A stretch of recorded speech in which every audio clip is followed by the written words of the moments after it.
US has offered to demonstrate mobility and firepower of Stryker infantry combat vehicles in high-altitude areas in India.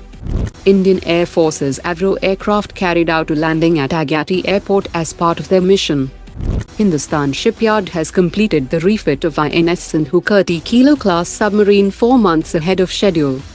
The DRDO is all set to start high-altitude trials of indigenous very short-range shoulder-fired air defense missiles, after which it will be handed over to the Indian Army for user trials.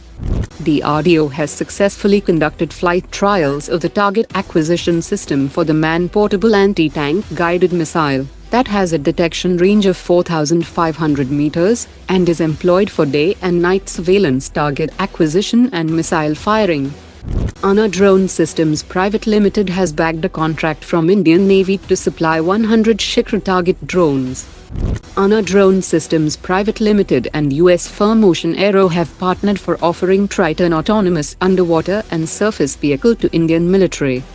India has refused to sign unilateral Swiss peace plan on Ukraine and insisted that conditions need to be created for participation of Russia in summits for lasting peace in Ukraine. Japan is considering to impose sanctions on companies from India, China, UAE and Uzbekistan for allegedly helping Russia circumvent existing sanctions, which reflects Japan's closer alignment with the US position on the Ukraine conflict.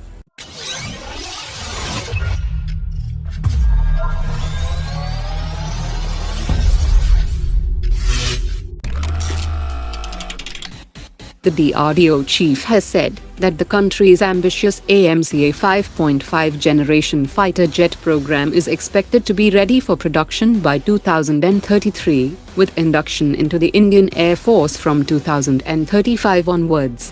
The timeline aligns with the progress reported by HAL and Aeronautical Development Agency, following the granting of Cabinet Committee on Security approval for the development of 5 AMCA prototypes in March 2023, with its first flight to occur in approximately 4.5 years, that would place the first flight around late 2028. Subsequent to the first flight, another 4 years of rigorous testing will be required to ensure the aircraft meets all operational parameters and safety standards.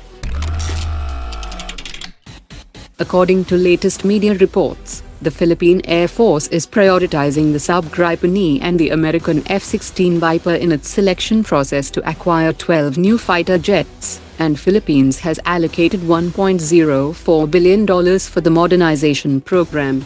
The shortlisted options are the Gripen E and F-16, and it seems like the fate of the offer made by India's Hindustan Aeronautics for its Tejas MK1A equipped with BrahMos and G air-launched cruise missile remains unclear. The DRDO is planning further tests of the SAAW-V2, which is a 120 kg class indigenously developed high-precision smart weapon that is designed to engage ground targets at a range of up to 100 km. The weapon successfully underwent testing in 2 different configurations based on satellite navigation and electro-optical sensors in 2021, and while details remain undisclosed, the upcoming tests are likely focused on evaluating further improvements to the SAAW-V2 system.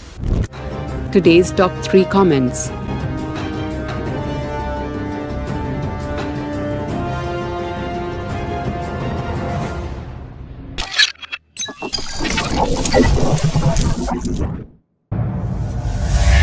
Omar dropped it.